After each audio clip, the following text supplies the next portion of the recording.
Hey guys, this is Lewis with PremiumBeat, and today we're going to have a look at using 3D shapes with Newton 3.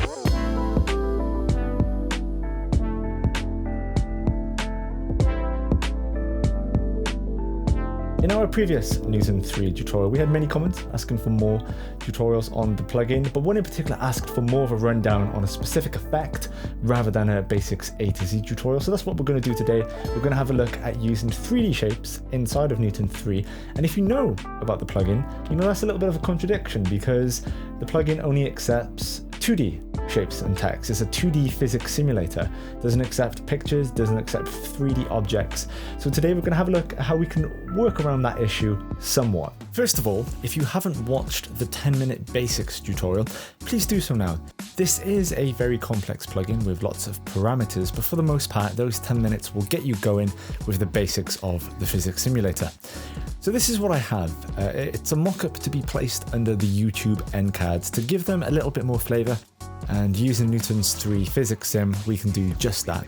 But we're going to get the text and the shapes to appear as 3D elements, even though they are 2D. Now the idea behind this quick tutorial is to copy the steps and implement it onto your design. There are a few setbacks, but I think the overall outcome, this, is pretty cool. Make sure you already have your Newton 3 animation complete. I find, due to the shadows and the 3D shapes, it works better for minimalistic animation opposed to something extravagant. So first, we're going to create our background solid, and obviously while the color choices are infinite, I find using a muted color works better to sell the effect. So now let's get into the nitty-gritty of changing our 2D shapes to make sure that they look like 3D.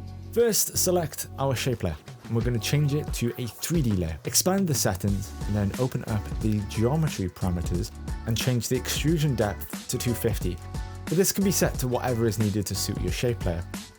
However, at the moment, it doesn't look entirely 3D. We can see that there's actually some form of depth, but it doesn't look right. And this is because the sides, which should look darker, are the same level of brightness as the front of the shape. To fix this, we're going to add a spotlight, push this region into the shadows. Great. However, now it's a little bit too dark. There's a little bit too much contrast. So just like with practical lighting on set, we're going to add another spotlight, but this time over to the right, and this is to act as a fill light. If you're not familiar with what a fill is, in film and photography, it's essentially a secondary light that isn't as powerful, so it won't create an equal amount of brightness, but it will bring the opposite side of the subject up from the shadows.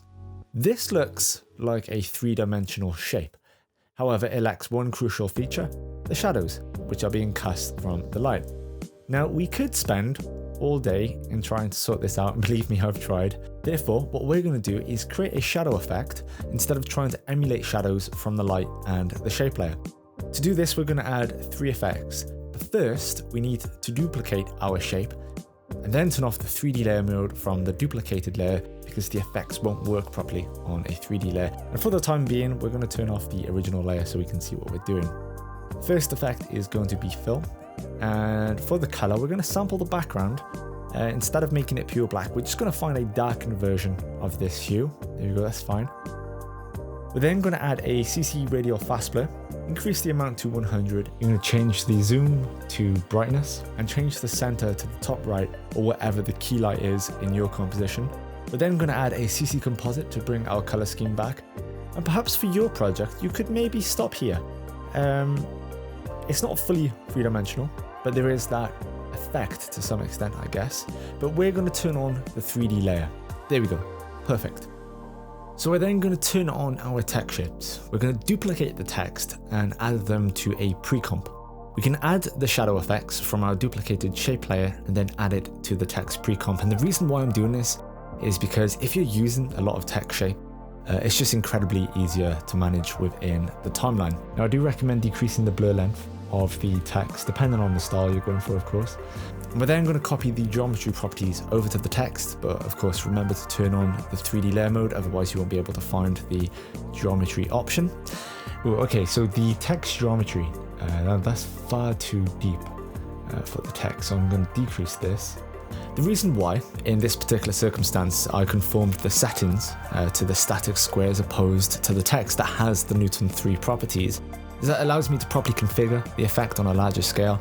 Now, you could apply all of that to the text first, and if that works for you, that's fine. But sometimes I think this more simplistic approach is more efficient.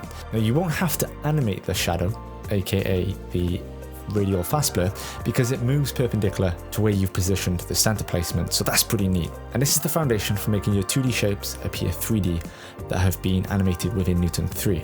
Extrusion depth, lights, and shadow.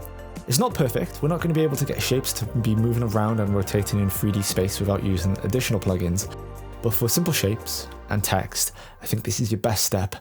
And if you wanted true 3D physics gravity simulators, you might have to use something like Cinema 4D. Alright guys, this has been Lewis with PremiumBeat, and I will catch you guys next time.